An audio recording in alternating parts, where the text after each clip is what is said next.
താമരശ്ശേരി ചുരത്തിൽ വൻ ലഹരി മരുന്ന് വേട്ട 194 ഗ്രാം MDMA ആണ് പിടികൂടിയത്. രണ്ടുപേരെ പോലീസ് അറസ്റ്റ് ചെയ്തു.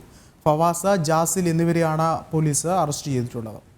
കൂടുതൽ വിവരങ്ങളുമായി ഗോകുൽ ചേരുന്നുണ്ട്. ഗോകുൽ, ഒരുപക്ഷെ ഇത്തരത്തിൽ ലഹരി മാഫിയകളുടെ സാന്നിധ്യം ഈ താമരശ്ശേരി ചുരത്തിൽ സജീവമാകുന്ന ഒരു സാഹചര്യത്തിലാണ് ഈ ഒരു വാർത്ത ഇപ്പോൾ പുറത്തു വരുന്നത്.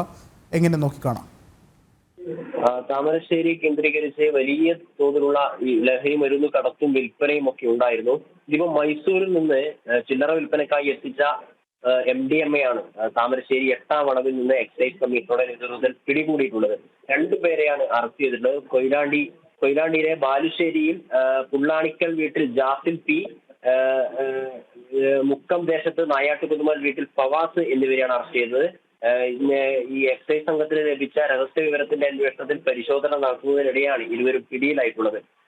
ഇന്നോവ കാറിലായിരുന്നു ഇരുവരും ഈ MDMA കടത്തുന്നുണ്ടായിരുന്നത്. ആ സമയത്ത് നടത്തിയ രഹസ്യാന്വേഷണത്തിന്റെ രഹസ്യ വിവരത്തിന്റെ അടിസ്ഥാനത്തിൽ പരിശോധന നടത്തുകയായിരുന്നു. എക്സൈസ് കമ്മീഷണർ സ്ക്വാഡിലെ EI സിജുമോനായിരുന്നു ഈ അന്വേഷണത്തിന് നേതൃത്വം കൊടുത്തത്. എന്തായാലും ഈ ഇന്നോവ കാറും ഉൾപ്പെടെ രണ്ടുപേരുടെ അറസ്റ്റ് രേഖപ്പെടുത്തിയിട്ടുണ്ട്. കാർ ഇപ്പോൾ പോലീസിന്റെ കസ്റ്റഡിയിലാണ്. ഇരുവരും ഇതിനു മുമ്പും ഇത്തരത്തിലുള്ള MDMA കടത്തുമായി ബന്ധപ്പെട്ട കേസുകളിൽ പ്രതിയാണ് ഉൾപ്പെട്ടിട്ടുണ്ട് എന്നാണ് എക്സൈസുമായി ബന്ധപ്പെടുന്ന സമയത്ത് നമുക്ക് അറിയാൻ വേണ്ടി സാധിക്കുന്നത്. വ്യക്തമാണ്. താമരശ്ശേരി കേന്ദ്രീകരിച്ച് ലഹരി മാഫിയ സംഘങ്ങളുടെ സാന്നിധ്യം ശക്തമാകുന്നൊരു സാഹചര്യമുണ്ട്. ഗൂഗിളാണ് വിശദമായ റിപ്പോർട്ടുകൾ പങ്കുവച്ചത്.